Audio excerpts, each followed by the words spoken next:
Assalamualaikum warahmatullahi wabarakatuh. Innal hamdalillah nahmaduhu wa nasta'inuhu wa nastaghfiruhu wa nastahdihi wa natubu ilayhi wa na'udzu bihi min shururi anfusina wa sayyiati a'malina may yahdihillahu fala mudilla lahu wa may yudlil fala hadiya lahu asyhadu an la ilaha illallah wahdahu la syarika lahu wa asyhadu anna Muhammadan 'abduhu wa rasuluhu sallallahu alaihi wasallam wa ala alihi wa sahbihi ajma'in wa sallama tasliman katsiran jazila wa ba'd. Hadirin Bapak Ibu rahimakumullah, syukur alhamdulillah di bulan ini kita bisa bermajelis kembali. Semoga senantiasa kita limpah curahkan kebaikan dan keberkahan. Allahumma amin. Topik kita hari ini kita akan membahas ayat 33 sampai 35 di surah Al-Anfal. Ya. Jadi topiknya pada ayat ini adalah terkait dengan sholat dengan siulan dan tepuk tangan itu syariat siapa? Ya. Nah hadirin, mengapa kita angkat tema ini? Ini memang terkait dengan ayat 35 di Al-Anfal. Ada kejadian orang-orang kafir Quraisy yang mereka sholat sambil bersiul dan bertepuk tangan.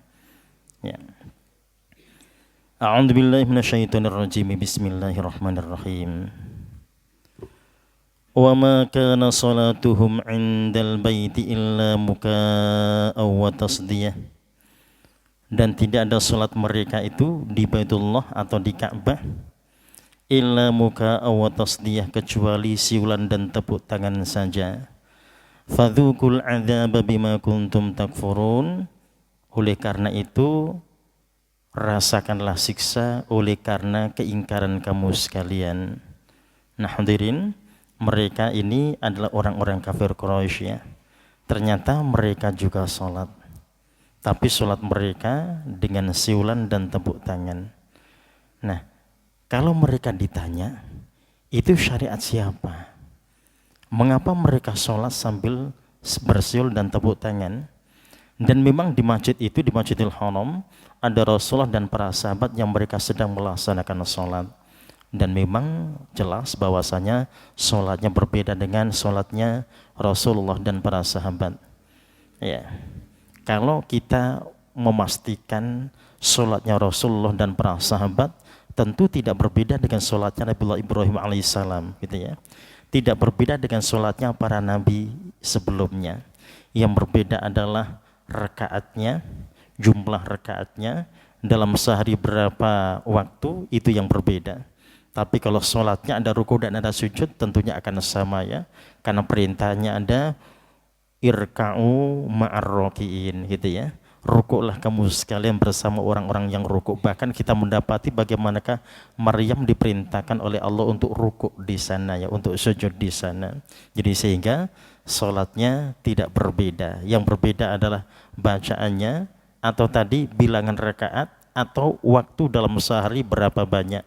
Nah hadirin, kemudian orang-orang kafir Quraisy mereka melaksanakan sholat dengan siulan dan tepuk tangan. Kalau mereka ditanya syariat siapa itu, pasti mereka akan menjawab itu syariat Nabi Ibrahim alaihissalam, gitu ya. Ya mereka akan menjawab begitu. Nah hadirin, mereka orang-orang kafir Quraisy ini tidak sadar bahwasanya telah terjadi penyimpangan dalam ibadah mereka, karena tidak ada sholat sambil bersiul dan tepuk tangan. Dan bahkan ayat 35 ini nanti menjadi dalil buat kita semuanya bahwasanya kita tidak boleh tasfik bertepuk tangan di masjid, di musholla, gitu ya. Nah, kita bisa tepuk tangan di tempat yang lainnya, tapi tidak tepuk tangan di dalam masjid atau musholla. Ya, jadi orang-orang kafir Quraisy dulu mereka sholatnya dengan begitu, siulan dan tepuk tangan. Nah hadirin, kalau kita mengkaji terkait dengan tepuk tangan dan siulan mereka yang mereka lakukan dalam sholat, sebetulnya itu bukan satu-satunya penyimpangan ya, banyak sekali penyimpangan-penyimpangan yang lainnya. Ya, kalau di seputar Ka'bah di sana ada tawaf. Mereka juga sudah menyimpang dalam tawafnya. Ya, tidak mungkin seorang Rasul Nabi Ibrahim mengajarkan tawaf tanpa busana, tidak mungkin ya. Tapi mereka sudah melakukan itu, tawaf tanpa busana. Mereka juga ketika tawaf di saat berada di Multazam, mereka usap lata yang mereka tempelkan di atas Hajar Aswad.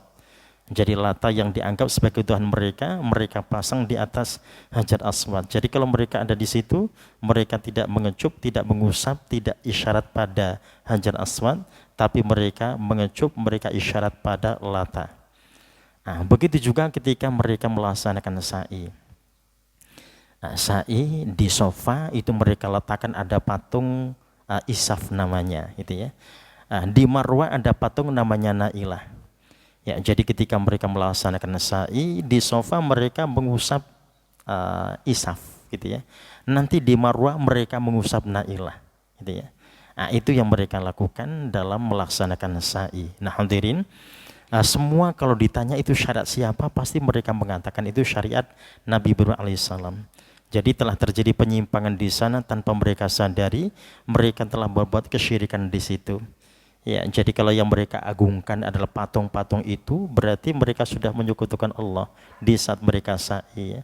Begitu juga ketika mereka tawaf, mereka juga sudah melakukan kesyirikan di situ karena yang mereka agungkan bukan Allah lagi, ada Lata yang mereka angkat di sana. Begitu juga ketika mereka melaksanakan sholat, mereka sambil bersul dan tepuk tangan. Hadirin, selain penyimpangan yang terjadi pada mereka, mereka tujuannya adalah mengganggu Rasul dan para sahabat. Dan mereka tentunya merasa bahwasanya diri mereka benar, gitu ya. Sholat yang mereka lakukan mereka anggap benar, sehingga mereka melakukan gangguan pada Rasul dan para sahabat yang dianggap sholatnya tidak sama, gitu ya. Nanti ketika tawaf juga dianggap tidak sama. Kenapa? Karena Rasulullah dan para sahabat itu ketika tawaf mengecup Hajar Aswad yang di mata mereka itu dianggap sebagai sebuah penyimpangan.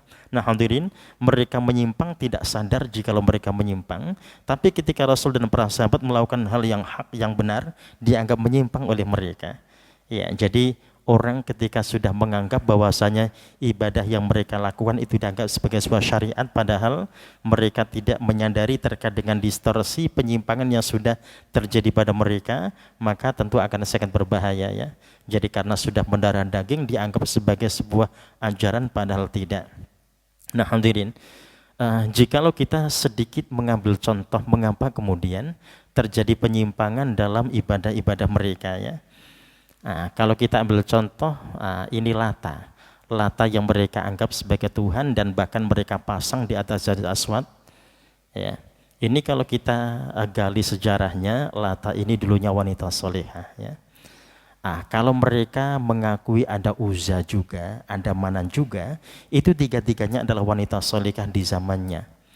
Ya, jadi wanita solihah ini karena kesolehannya sehingga masyarakat ketika mereka punya hajat tertentu atau mereka akan bepergian, ya, mereka minta doa pada Lata, Uzza dan Manat itu, dan itu tidak ada penyimpangan, hadirin, ya.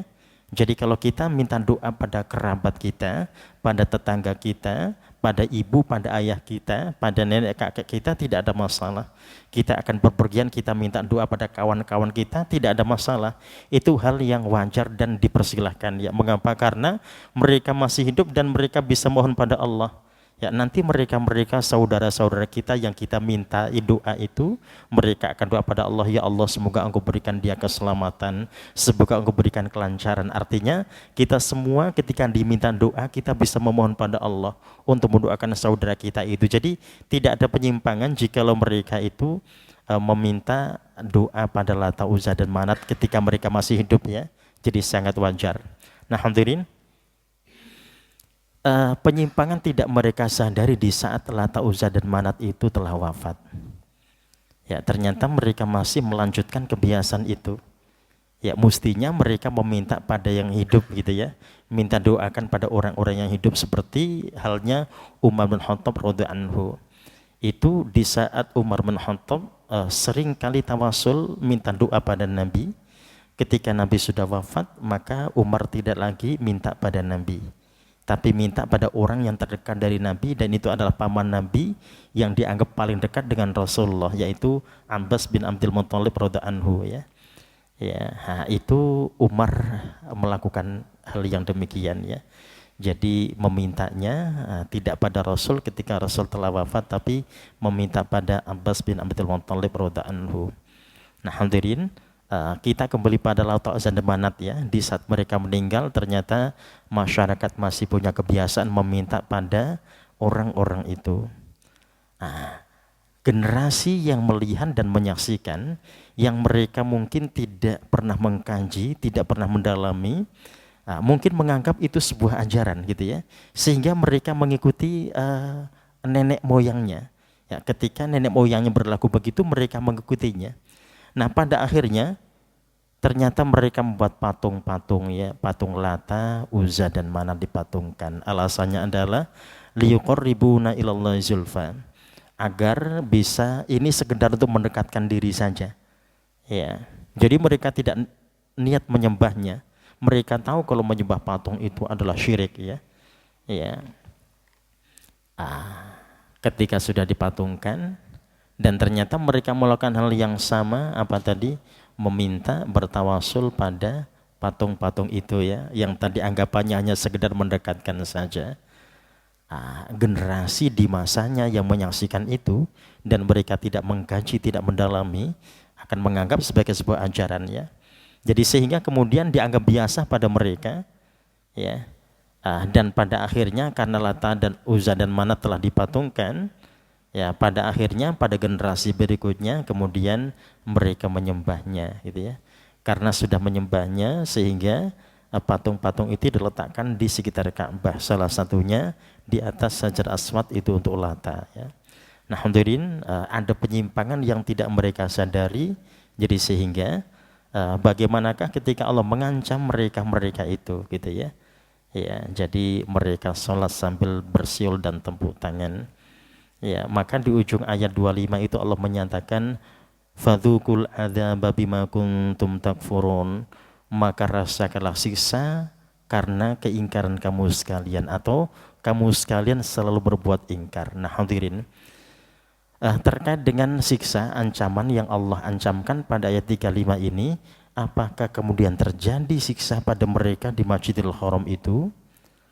Kita akan mundur ke ayat 34 ya. Di situ kita mendapati ada sebuah soal, pertanyaan yang Allah sebut dengan kalimat wa ma lahum alla yu'adzibahumullah. Mengapa Allah tidak menyiksa mereka? Mengapa Allah tidak mengadab mereka? Wa hum yasudduna an sabilillah, padahal mereka sudah menghalangi orang untuk menuju jalan Allah. Ya, jadi kalau Rasul dan para sahabat sholat dengan sholat yang benar dianggap oleh mereka menyimpang, dan mereka termasuk menghalangi dengan sholat mereka yang sambil bersul dan tepuk tangan itu, itu bentuk daripada yasudduna an sabilillah ya. Mereka menghalangi orang untuk menuju jalan Allah, melaksanakan hal yang hak. Wa ma kanu awliya, padahal mereka bukanlah pelindung-pelindung atau pengurus-pengurus Masjidil Haram. Kata Allah, in awliya'uhu illal muttaqun. Pelindung-pelindung Masjidil Haram atau Ka'bah adalah orang-orang yang bertakwa. Walakinna aktsarum la ya'lamun, tetapi kebanyakan mereka tidak mengetahui.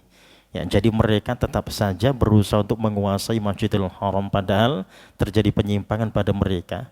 Allah menyatakan pada ayat 34 ini bahwasanya yang jadi pelindung Masjidil Haram adalah orang-orang yang bertakwa, bukan orang-orang yang musyrik, yang syirik ya. Ya, nah hadirin, itu pertanyaan yang belum didapatkan jawaban oleh kita gitu ya. Di ayat 35 Allah mengancam siksa pada mereka. Di ayat 34-nya Allah memberikan sebuah pertanyaan, kenapa Allah kok tidak mengadab mereka, padahal sudah jelas penyimpangan yang mereka lakukan. Nah, Allah kemudian berikan jawaban pada ayat sebelumnya, di ayat yang ke-33. Nah, hadirin, ini ayat ini unik ya. Kita membahasnya mundur gitu ya.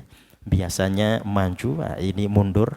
Jadi Allah memberikan jawaban, ternyata tidak pada ayat 36-nya tidak, tapi penjelasannya ternyata ada pada ayat 33. Gitu ya. Nah, di ayat 33 ini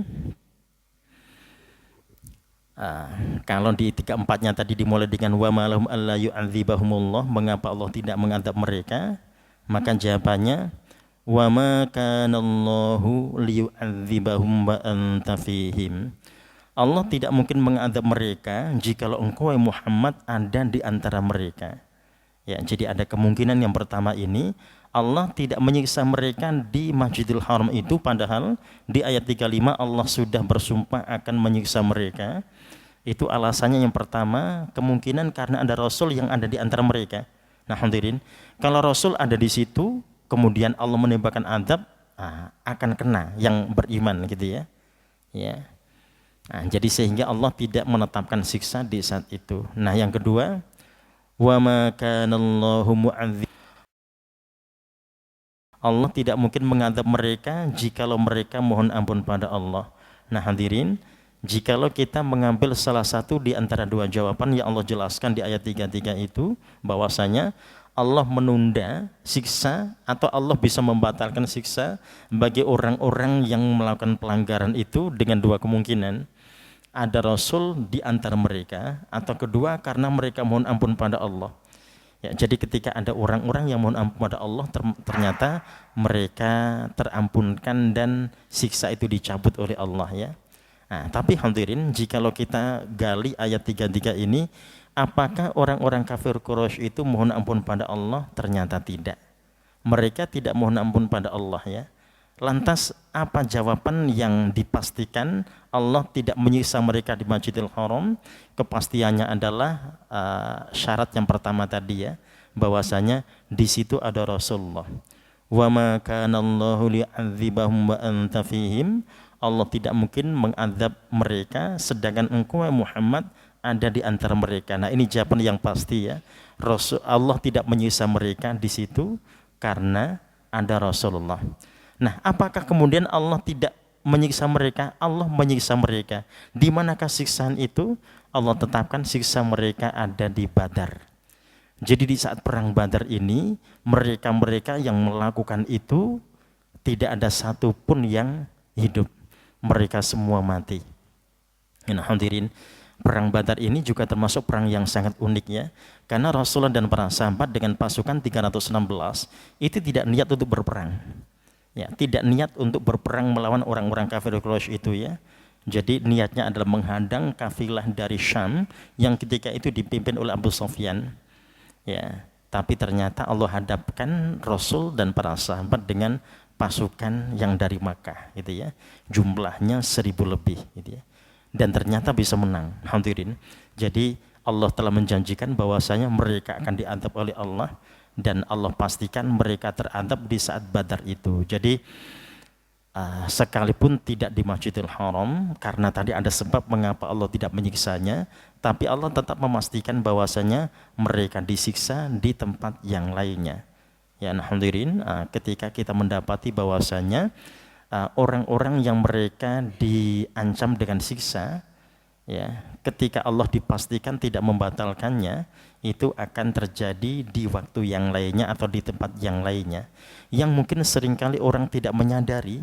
Jadi seakan-akan mereka sudah lepas dari azabnya, padahal azabnya tetap terjadi pada mereka, hanya saja tempatnya saja yang berbeda atau waktunya saja yang ditunda. Ya, ternyata Allah tetap memberikan azab pada mereka-mereka itu.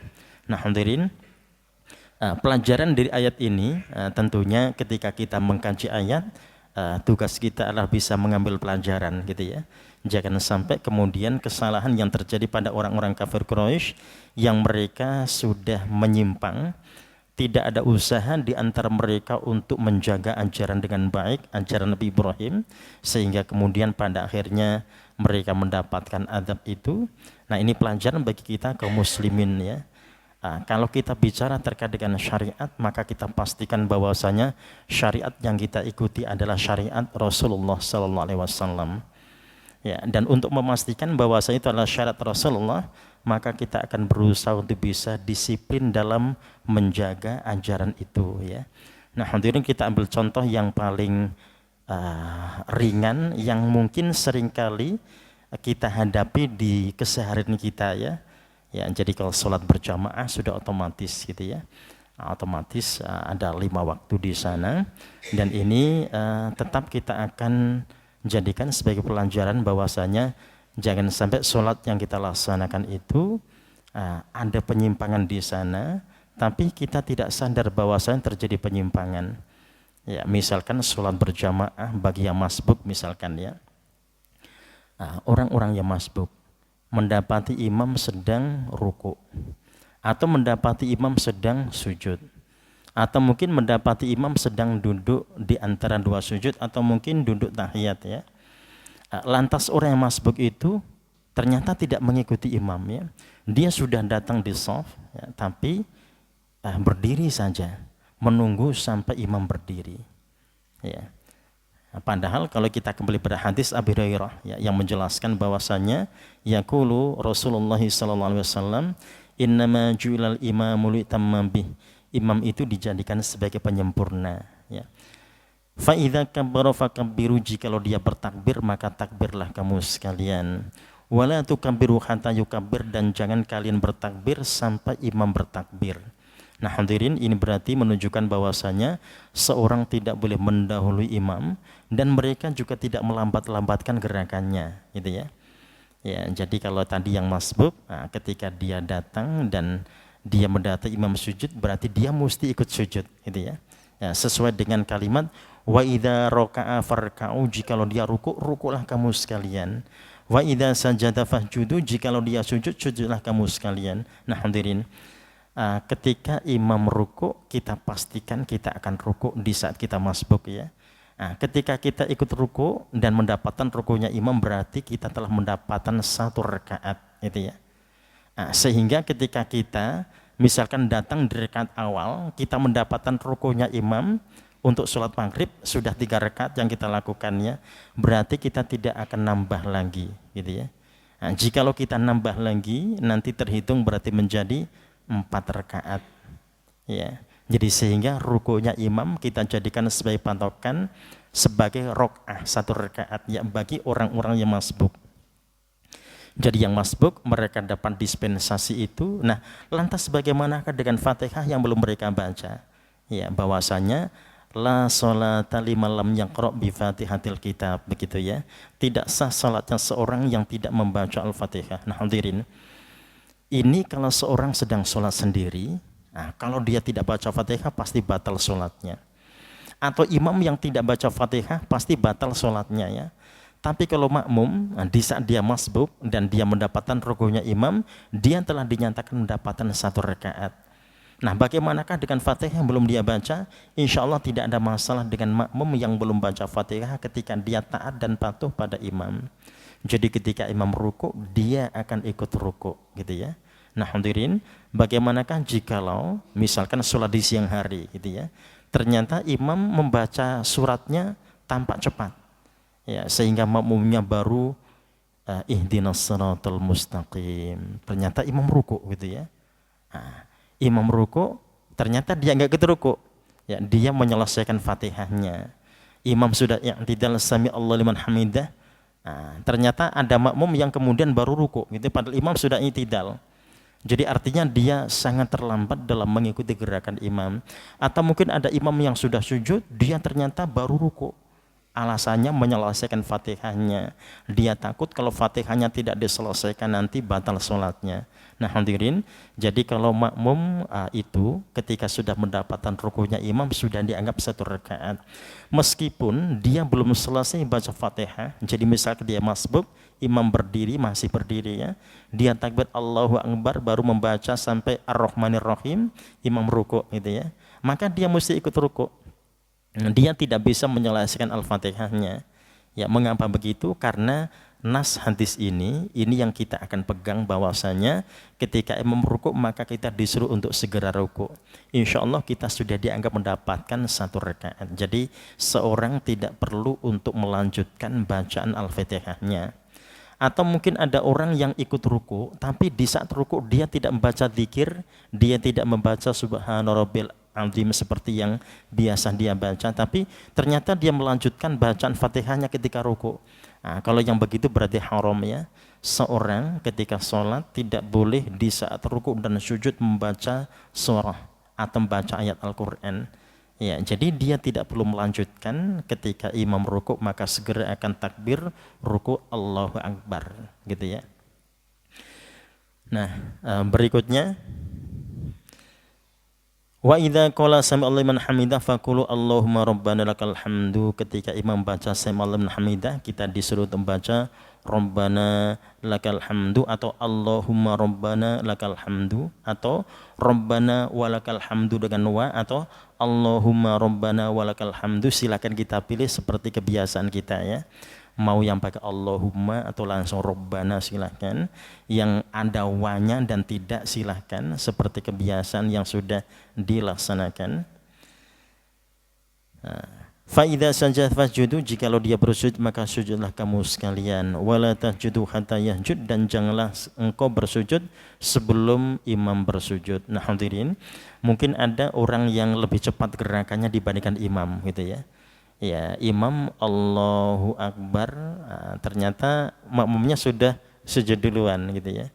Nah, itu juga tetap diwaspadai bahwasanya dia mesti tidak mendahului imam, dan dia juga tidak melambat-lambatkan dari gerakan imam. Nah, ketika imam bangun kemudian ya, ketika dia bangun berarti makmum akan segera bangun gitu ya.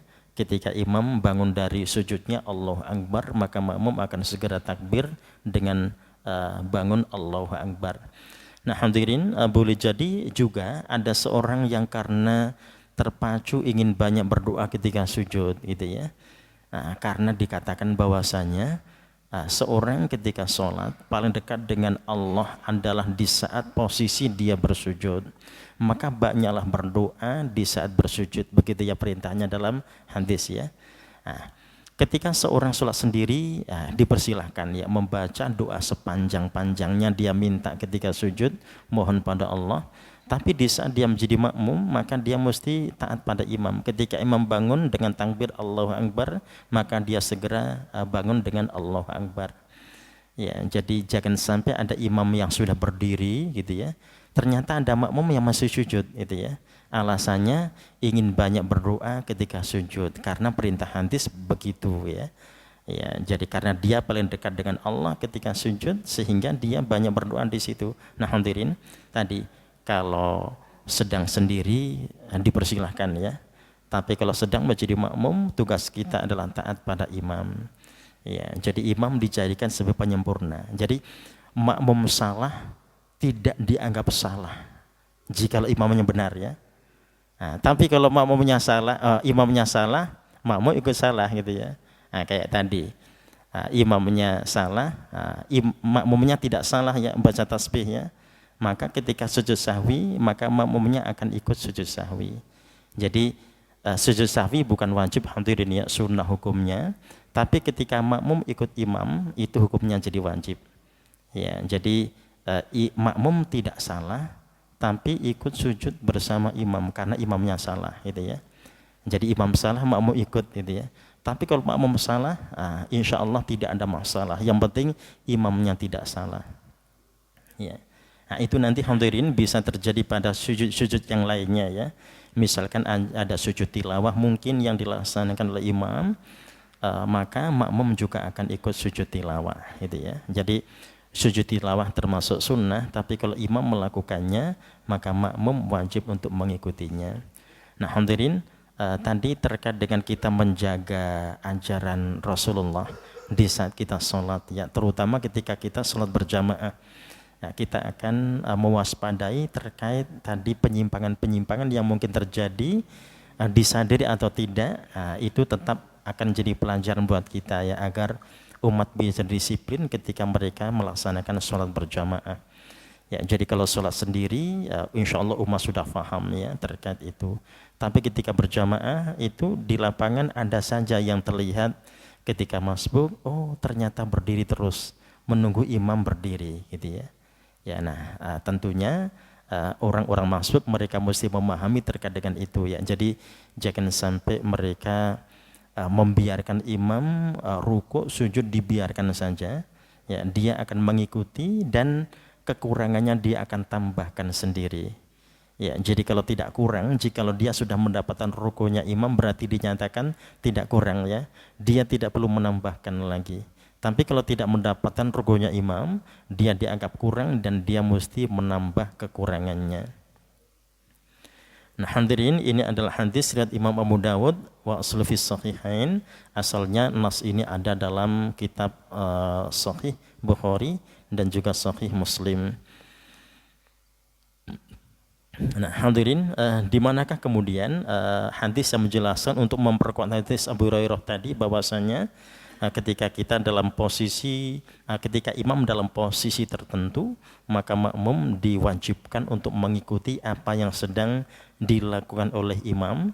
Nah, ini adalah hadis dari Ali bin Abi Thalib radhiyallahu anhu, qala Rasulullah sallallahu alaihi wasallam, idza ata ahadukumus shalah, jikalau salah seorang di antara kamu sekalian melaksanakan salat, wal imamu ala hal, dan imam sedang dalam keadaan tertentu, mungkin ruku atau sujud atau mungkin duduk, fal yasna kama yasnaul imam, hendaklah dia melakukan apa yang sedang dilakukan oleh imam. Jadi perintah Rasul seperti itu ya. Jadi artinya makmum tidak berdiri saja menunggu, tapi dia akan mengikuti apa yang sedang dilakukan oleh imam. Rawahu Tirmidzi, hadis riwayat Imam Tirmidzi. Nah, hadirin, ini tentu menjadi tadi ketaatan makmum pada imam ya. Jadi ketika dia kurang, dia akan menambahkan kekurangannya, dan ukurannya tadi rakaat, satu rakaat diukur dari rukuknya imam.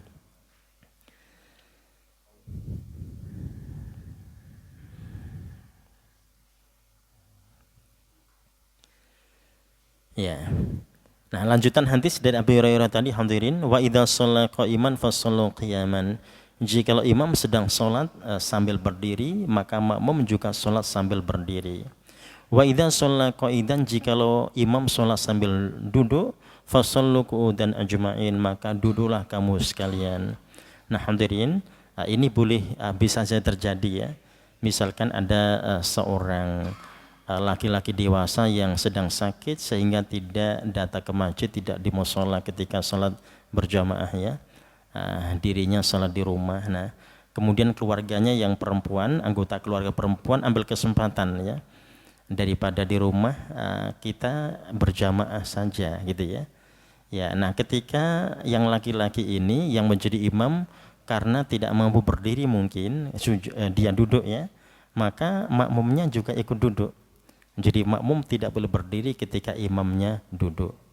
Nah, hadirin, ini juga tidak hanya terjadi ketika imam itu di rumah karena dia sakit ya. Ini boleh jadi juga ketika berada di masjid atau di mushola. Jadi misalkan imam itu sedang tiba-tiba sakit lututnya ya, dia tidak mau berdiri, dia duduk. Nah, nanti makmum berarti akan duduk semua. Ya, perintahnya seperti itu. Nah, hadirin, kenapa kok tidak diganti dengan imam yang lain gitu ya, yang sehat, dia kan sakit lututnya. Nah, hadirin, imam itu kriterianya kan bukan karena dia itu normal atau dia disabel, tidak ada masalah ya. Jadi Abdullah bin Maktum itu disabel juga bisa menjadi imam ya. Jadi imam itu kriterianya pertama paling banyak hafalannya. Nah, kalau dia paling banyak hafalannya berarti bacaannya paling bagus, karena orang menghafal itu dimulai dengan membaca benar bacaannya baru menghafal ya. Nanti kalau hafalannya sama, yang kedua lebih mengerti sunnah. Nah, apa itu sunnah? Sunnah adalah terkait dengan tata cara sholat ya. Ya, jadi misalkan imam ini mengikuti kebiasaan Rasulullah karena Rasul yang mencontohkannya. Jadi solu kama ra'aitumuni usolli, kan begitu ya. Salatlah kalian sebagaimana aku salat, kata Rasulullah. Nah, misalkan Rasul kita baca surah hadirin ya.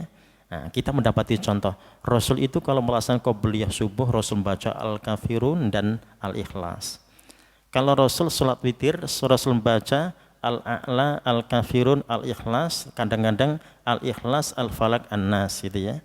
Nah, Rasul ketika Jum'ah, Rasul membaca Al-A'la dan Al-Ghasyiyah. Jadi kalau kita bicara terkait dengan nomor urutan surah, Rasul berarti maju gitu ya. Bisa lompat tapi Rasul maju, tidak mundur gitu ya. Nah, itu bahasanya mengerti sunnah. Artinya tahu tata cara bagaimanakah dia membaca dan bagaimanakah dia mengantisipasi surah yang akan dia baca gitu ya. Bahwasanya bacaannya itu otomatis dari nomor-nomor kecil menuju nomor-nomor besar gitu ya. Nah, itu disebut dengan lebih mengerti sunnah. Nah, nanti kalau pemahamannya ternyata sama terhadap itu, maka yang ketiga lebih dulu hijrah, gitu ya. Kalau ternyata hijrahnya bareng, berarti yang lebih dulu masuk Islam. Kalau masuk Islam juga bareng, berarti yang kelima yang terakhir yang lebih tua usianya, gitu ya. Ya. Nah, bagaimanakah jikalau dia tidak bisa berdiri kok duduk? Nah, kalau memang kriterianya dia adalah kualifikasinya yang terbaik, berarti dia tidak bisa diganti. Dia tetap menjadi imam di situ. Karena dia sakit duduk, maka makmum akan ikut duduk semua. Jadi perintahnya, idza shalla qa'iman, jikalau dia salat sambil berdiri, maka shallu qiyaman, salatlah kalian sambil berdiri. Wa idza shalla qa'idan, jikalau dia salat sambil duduk, fasallu qu'udan ajma'in, maka salatlah kalian sambil duduk semuanya. Nah, hadirin, itu tadi terkait dengan perintah agar makmum taat pada imam gitu ya. Jadi sehingga makmum tahu apa yang mesti dikerjakan di saat imam dalam situasi tertentu. Ya, nah, ini adalah syariah gitu ya. Nah, jadi ajaran ketika imam duduk kita akan ikut duduk ya. Nah, nanti terjadi penyimpangan ketika imam duduk kok makmum berdiri semua gitu ya.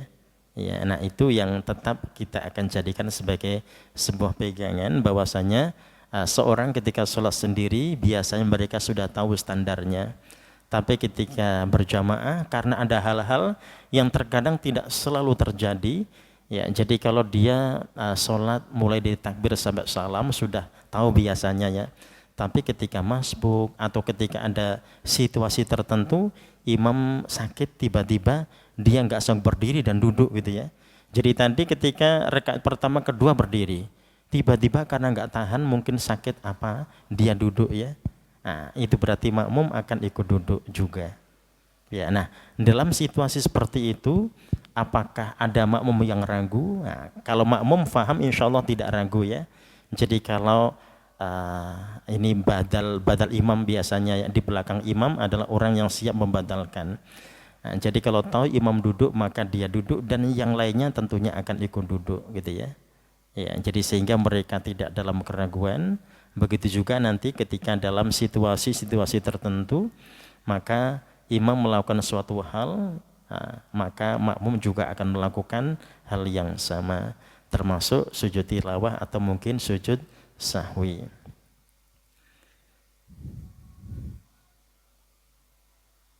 Ya, nah hadirin, juga terkait dengan nah ini pas di musim liburan pas ya. Ya. Nah, jadi boleh jadi ada orang yang sedang safar. Nah, hadirin. Sudah adzan ya? Ya. Ya, ada orang sedang safar, hadirin. Jadi safar ini tetap kita akan jadikan sebagai pegangan kita, misalkan ketika kita safar. Ya, bagaimanakah jika kita mampir di masjid gitu ya, dan ternyata di masjid itu sedang dilaksanakan sholat berjamaah. Nah, kita ingat bahwa orang-orang yang safar ini mereka akan mengqashar sholatnya gitu ya. Ya, sementara imam di situ tidak mengqashar sholat. Jadi sehingga kemudian makmum tentunya akan mengikuti apa yang sedang dilakukan oleh imam. Karena imamnya mukim, sholat sempurna, sehingga makmum yang musafir sekalipun juga akan ikut sempurna bersama imam yang mukim itu ya. Nah, bagaimanakah jika mereka sudah sholat? Jadi sudah sholat ternyata mampir di masjid tertentu, atau mungkin mereka mau berangkat tapi janjian kumpul di masjid tertentu gitu ya, sedangkan mereka sudah sholatnya sudah sholat berjamaah juga tadi di masjidnya, di wilayahnya atau di kompleknya ya, tapi ketika ketemu di sana ternyata di sana sedang melaksanakan sholat. Nah, ini kita ambil contoh dari sholatnya Rasulullah bersama Yazid bin Al-Aswad ya. Nah, ini riwayat dari Yazid bin Al-Aswad radhiyallahu anhu sallallahu alaihi wasallam salat subuh ya, bahwasanya Rasulullah melaksanakan salat subuh bersama Yazid ya. Falamma shalla Rasulullah sallallahu alaihi wasallam, ketika salat sedang dilaksanakan, jadi memang Rasul melaksanakan salat subuh ini diundur lama ya, hampir menjelang syuruk. Kenapa begitu? Untuk menunggu orang-orang, barangkali ada orang yang mau datang. Karena di waktu itu hanya ada Rasul dan Yazid saja, tidak ada yang lainnya. Jadi Yazid yang adzan, Yazid iqamah, Rasul menjadi imam ya. karena sudah menjelang syuruk sehingga sholat dilaksanakan. Nah ketika melaksanakan sholat berjamaah ternyata id huwa birajulaini lam yusalliya, ada dua orang yang sedang ngobrol di situ tapi tidak ikut sholat. Fada'a bihima faji'a bihima ter'adu qaraisuhuma. Nah, ketika sholat telah selesai, maka Rasul panggil keduanya. Ketika kemudian dipanggil, keduanya gemetar, gitu ya. Nah, gemetar dan ditanya oleh Rasulullah, ma mana'aku ma antus sholliya ma'ana. Apa yang menghalangi kamu untuk tidak ikut sholat bersama kami? Qala, keduanya menjawab, qad shallaina fi rihalina ya Rasulullah. Kami tadi sudah sholat di tempat kami, di kampung kami sana. Ya, jadi mereka sudah sholat subuh berjamaah karena mereka mau bepergian. Nah, mungkin ketemuan nunggu-nunggu dengan kawannya di situ. Ya. Tapi di masjid itu kan sedang dilaksanakan sholat berjamaah. Nah, sedangkan mereka tidak ikut. Nah, alasannya mereka sudah sholat. Ya. Nah, bagaimanakah hadirin jika mendapati situasi seperti itu? Maka kata Rasulullah, fala taf'ala. Ya, nanti di kesempatan yang lainnya engkau jangan melakukan itu. Kata Rasulullah, idza shallaituma, jika kalian telah salat fi rihalikuma, di kampung kalian tadi, tsumma adraktumal imam wa lam yusalli fasalliya ma'ah. Ya, dan engkau mendapati di masjid itu ada imam yang sedang melaksanakan salat, ya salat berjamaah, maka salatlah bersamanya. Fa innaha lakum nafilah, kalian akan mendapatkan sunnahnya di situ. Nah, hadirin, nah itu tadi terkait dengan tadi tata tertib orang ketika berada di masjid, di mushola, ya. Ya, jadi kalau mereka ada di situ, kalau adzan tiba dan iqamah sudah dikumandangkan, maka orang-orang yang ada di situ mereka mesti melaksanakan sholat semua, tak terkecuali. Kecuali wanita yang sedang haid otomatis tidak mungkin, gitu ya. Tapi untuk orang-orang yang telah sholat pun tetap akan dianjurkan untuk sama di situ melaksanakan sholat. Ya, jadi kalau di Masjid Nabawi itu askar tidak peduli ya orang itu sudah sholat atau belum. Pokoknya kalau koma semua harus maju, gitu ya. Semua harus melaksanakan sholat. Di Masjidil Haram juga begitu. Tidak mungkin mereka ditanya. Ya, dan ketika mereka misalkan klarifikasi kami telah sholat, tetap disuruh untuk ikut bergabung, gitu ya. Karena sedang berada di masjid. Ya. Nah, itu yang kemudian kita juga bisa jadikan pegangan, ya. Jadi kalau kita sudah tadi mau melakukan perjalanan, ternyata janjian di suatu masjid, ya.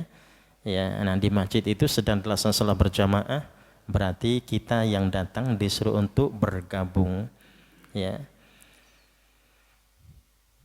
Nah, hadirin, ini hadis riwayat Imam Ahmad, dinyatakan sahih. Hadis ini oleh Imam Tirmidzi, juga dinyatakan sahih oleh Imam Ibnu Hibban. Ya, ya, dan itu yang tentunya bisa kita jadikan sebagai sebuah rujukan dan pegangan. Ya, mungkin orang ketika ada di Masjid Nabawi mungkin merasa, kami sudah sholat kok disuruh ikut, ya, gitu ya. Ya, nah itu yang mereka tidak akan mau tahu, gitu ya, karena memang seperti itulah perintahnya. Ketika berada di lingkungan masjid maka mereka akan turut sholat bersama imam meskipun telah melaksanakannya.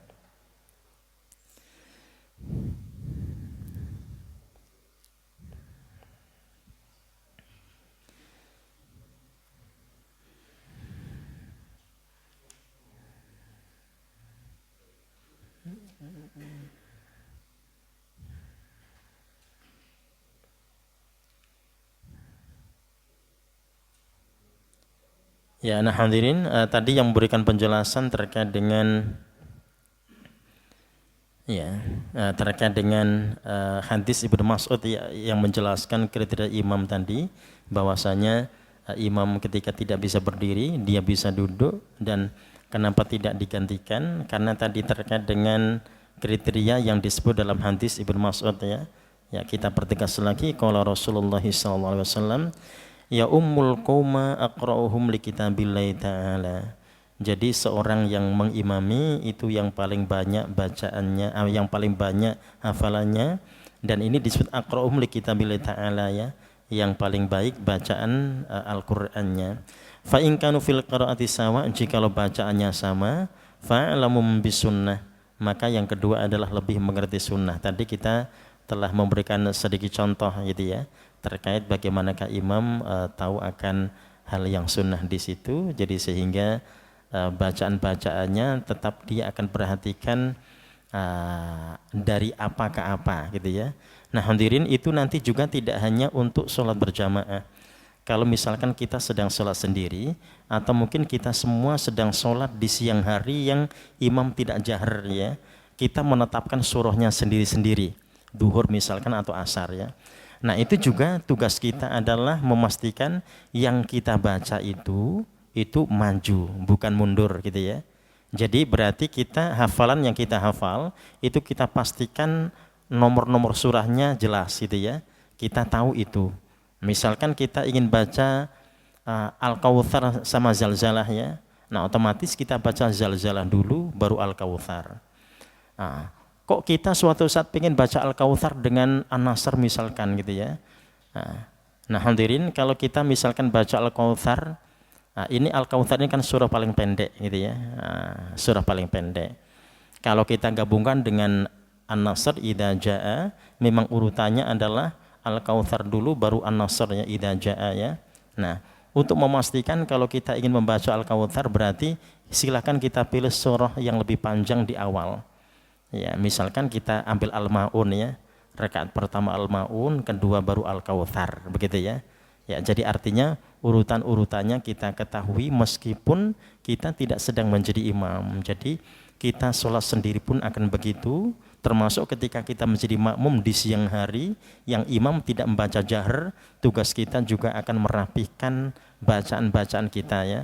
Bahwasanya Rasul mencontohkan bacaan yang kita baca adalah sesuai dengan urutan, meskipun tadi lompat tapi tetap maju dan tidak mundur ya. Ya. Fa in kanu fi sunnati sama, jika pemahaman mereka terhadap sunnah itu sama, fa aqdamu hijrah, makanya lebih dulu hijrah. Fa in kanu fil hijrati sawa, jika ternyata sama dalam hijrah mereka, fa aqdamuhum silman, makanya lebih dulu masuk Islam. Wa fi riwayatin sinnan. Nah, di sini kita dapati bahwasanya untuk yang keempat ini ada yang menyebut bahwasanya yang lebih tua usianya. Wala yu'minur rajulur rajula fi sultani, dan seorang tidak bisa menjadi imam di tempat orang lain ya. Jadi artinya ketika ada mukim di situ yang mengimami itu haknya gitu ya. Musafir tidak mengimaminya. Nah, bagaimanakah dengan musafir yang mereka tadi ingin qashar ya, ketika sholat bersama imam yang mukim otomatis mereka tidak mungkin akan qashar ya, ikut sholat bersama imam. Nah, hadirin ya, itu di antara contoh yang bisa kita jadikan sebagai pegangan untuk tadi menjaga syariat kita dalam melaksanakan sholat agar tidak ada penyimpangan-penyimpangan di situ. Karena tadi orang-orang kafir Quraisy itu pelan-pelan penyimpangannya gitu ya, tapi lama-lama ternyata sudah jauh sekali ya, dan mereka tentu tidak sadar ketika penyimpangan mulai terjadi gitu ya. Ya, jadi sehingga kita pun juga akan begitu, kita akan perhatian sekali terhadap syariat, dan memang tugas kita adalah turut menjaganya ya. Inna nahnu nazzalna dzikra wa inna lahu lahafidun ya. Sesungguhnya kamilah yang menurunkan Al-Qur'an dan kamilah yang akan menjaganya, kata Allah. Nah, dhamir nahnu, kami ini, termasuk ada kontribusi dari malaikat Jibril, dari Rasulullah, dan kita semuanya kaum muslimin. Ketika kita saling menjaga, maka kita juga insya Allah yang termasuk punya kontribusi dalam menjaga itu. Ya, itu insya Allah yang kita bisa bahas di sore hari ini. Dan ada yang ingin ditanyakan, yang mau interaktif? Ya, silakan.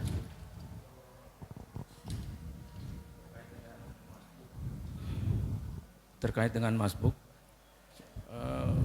biasanya kita kalau kita masbuk, apakah perlu takbiratul ihram dulu? Karena biasanya ketika kita dapati imam sedang ruku, kita masbuk, begitu ikut ruku imamnya sudah berdiri. Bagaimana itu, masih dapat satu rakaat? Oh iya, iya. Ya, jadi ketika seorang makmum yang masbuk ini mendapati imam ruku gitu ya, dia langsung ruku atau takbiratul ihram dulu gitu ya. Ya, nah kalau kita kembali pada nas hadis Ibnu Abbas tadi, maka disuruh untuk mengikuti apa yang sedang dilakukan oleh imam ya. Ya, jadi kita langsung ikut rukuk silahkan. Nah, para fuqaha mereka berbeda terkait dengan itu. Ada yang menyebutkan bahwasanya karena sholat itu dibuka dengan takbir, ditutup dengan salam, sehingga mereka dianjurkan untuk takbir, gitu ya. Nah, hadirin, kita boleh menyikapi itu ya.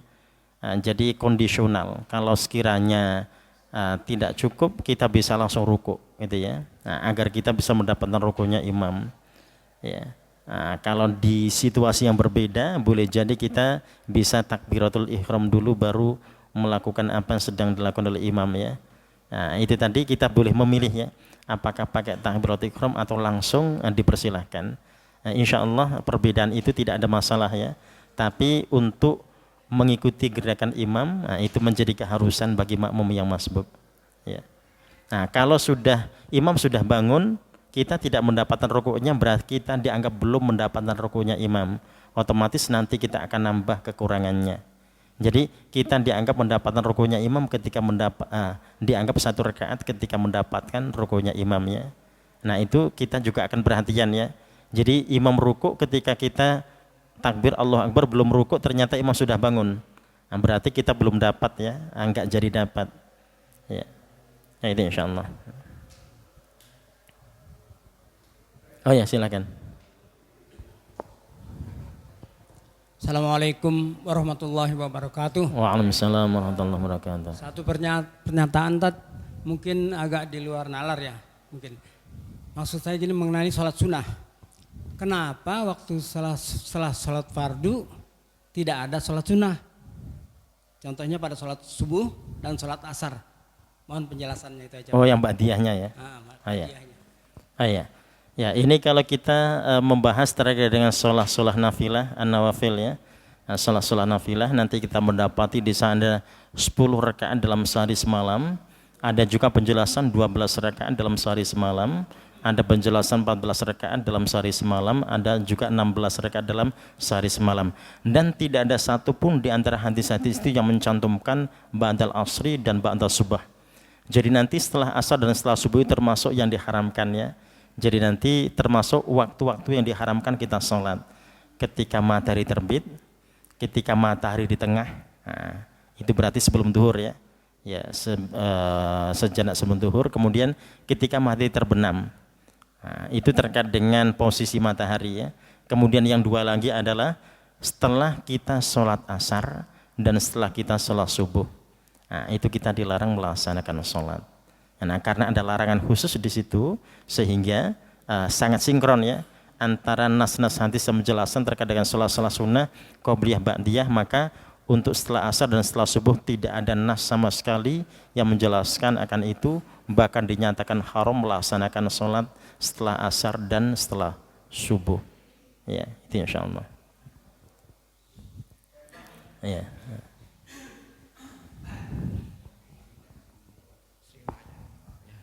Assalamualaikum warahmatullahi wabarakatuh. Waalaikumsalam warahmatullahi wabarakatuh. Imam kan nggak boleh didahulukan ya Pak ya. Iya. Nah, ini satu paket nih Pak. Kan kadang-kadang imam membaca waladolin, ya kan? Imamnya kan harus memberikan komando amin nih Pak ya. Nah, kalau sebelum imam mengatakan amin tapi makmumnya udah amin. Nah, itu gimana? Terus kemudian kalau mau salam juga begitu Pak. Salam belum habis salam yang kedua tapi makmum udah duluin salam gitu loh. Begitu juga kalau imamnya kelamaan Allahu Akbar mau diri, imamnya belum berdiri sempurna tapi makmumnya udah sempurna. Nah, itu banyak yang dilakukan gitu loh Pak. Saya ngeliat seperti gitu. Nah, ini bagaimana gitu Pak. Kan nggak boleh mendahulukan imam ya Pak ya. Ya gitu aja Pak, terima kasih. Assalamualaikum warahmatullahi wabarakatuh. Waalaikumsalam warahmatullahi wabarakatuh. Ya, Rasulullah termasuk yang berhati-hati agar makmum itu tidak mendahului Rasulullah ya. Ya, makanya kemudian ketika makmum itu sebelum takbir Allahu Akbar selesai, maka mereka tidak bergerak gitu ya. Jadi mereka bergerak ketika takbir selesai. Allahu Akbar baru makmum akan ikut Allahu Akbar. Nah, tapi kalau ternyata makmum lebih dulu, itu dipastikan bahwasanya makmum tidak taat dengan aba-aba imam gitu ya. Nah, jadi sehingga dia mendahului. Itu juga terkait juga dengan di saat Apa tadi? Amin ya. Oh ya. Ya, amin ya. Jadi amin, imam juga membaca amin ya, meskipun tidak sekeras bacaannya tadi karena bersama-sama dengan makmum. Ya, yang jelas waladhdallin telah selesai dibaca. Nah, kemudian amin akan sama-sama dibaca. Ya, antara imam dengan makmum akan sama ya. Ya, untuk yang ketiga. Oh, salam ya. Oh ya. Oh ya, salam ini berarti jamaah mesti faham terkait dengan salam yang banyak variasi di situ ya. Kalau imam membaca assalamualaikum warahmatullahi wabarakatuh, berarti nanti ke kiri juga akan begitu. Assalamualaikum warahmatullahi wabarakatuh, sehingga makmum baru akan salam ya setelah yang kedua. Atau ketika imam baca assalamualaikum warahmatullahi ke kanan, berarti nanti dia akan ke kiri juga begitu. Assalamualaikum warahmatullahi, baru makmum akan salam. Kalau imam ternyata pilih yang ketiga ya, dia assalamualaikum. Kalau begitu berarti imam tidak mungkin menoleh ke kiri. Dia hanya ke kanan saja. Ya, nah yang model begitu berarti makmum mesti paham ya. Kalau mendapati ada imam assalamualaikum, berarti dia silahkan segera salam, karena dia tidak akan pernah mendapatkan yang kedua. Yang kedua tidak ada kalau memang imam pilih begitu ya. Jadi sehingga kita antara imam dan makmum sama-sama paham gitu ya. Ya, jadi suatu saat misalkan kita ada di tempat tertentu kok imamnya assalamualaikum begitu saja, maka kita jangan menunggu yang kedua. Nanti kelamaan ya, karena yang kedua tidak mungkin akan dilakukan. Ya, jadi kalau salamnya sempurna berarti kanan kiri ya. Kalau sampai assalamualaikum warahmatullahi berarti kanan dan kiri ya. Kalau assalamualaikum saja berarti kanan saja. Jadi sehingga makmum tidak perlu menunggu kalau salamnya ternyata yang dipilih yang ketiga oleh imam. Ya.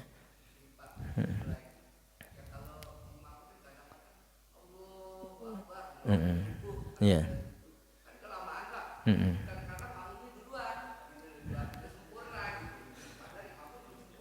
Nah, itu tadi ya.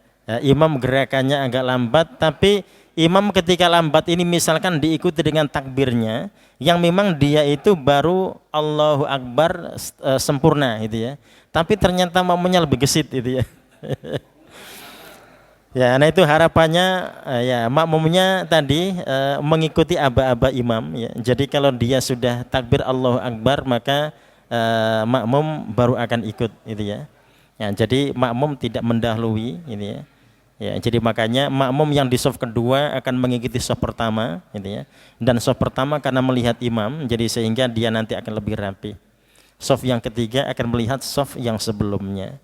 Ya, jadi artinya yang mereka perhatikan adalah ada aba-aba takbir dan mereka juga melihat gitu ya. Ya, jadi kalau takbirnya mungkin ada imam yang takbirnya pendek Allahu Akbar kok belum nyampe-nyampe gitu ya. Nah, makmumnya juga mesti perhatian. Jangan sampai kemudian karena dianggap sudah selesai Allahu Akbar lantas makmum mendahului gitu ya. Karena boleh jadi tadi ada imam yang takbirnya pendek Allahu Akbar tapi tidak mencerminkan sampai dia lurus gitu ya. Ya, jadi baru setengah sudah selesai takbirnya. Nah, itu makmum tetap tadi yang diperhatikan adalah penglihatan dan pendengaran. Makanya makmum kan tidak boleh merem gitu ya. Makmum tidak boleh merem, mereka harus melek. Dalam keadaan melek ya ketika melaksanakan sholat. Ya.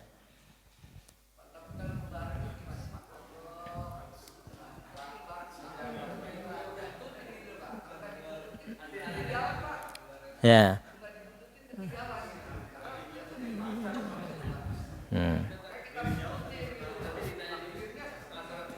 Ya. Nah, ini berarti makmumnya silakan menyesuaikan. Jadi yang penting makmum tidak mendahului imam. Itu saja kuncinya. Ya. Ya, ini insyaallah kita akhirin alhamdulillah dan doa kafaratul majelis. Alhamdulillah rabbil alamin wa subhanakallahumma bihamdika asyhadu an la ilaha illa anta astaghfiruka wa atubu ilaik. Wassalamualaikum warahmatullahi wabarakatuh.